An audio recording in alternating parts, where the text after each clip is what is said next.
Social science to me is a toolkit that we can use to explore the world that we live in and our place in it.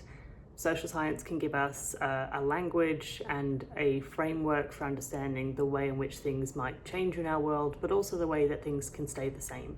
I am a Senior Partnership Manager in the NHS England Global Health Unit, and I am a social scientist. I use social science skills and knowledge at work all the time.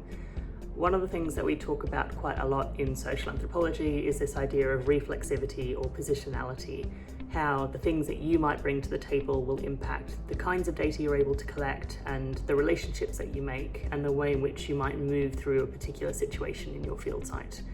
This is really important in a corporate setting as well. We always bring to the table certain things which inform our relationships with our stakeholders, and that happens at an individual level and also at an organisational level as well, which is really important to be aware of.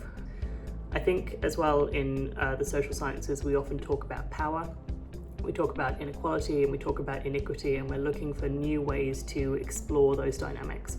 And I think being exposed to that knowledge throughout my doctoral research has been really important for me as a practitioner in global health to understand my own biases, organisational biases, and to navigate those in a way where we're trying to always centre equality and centre equity in what we do.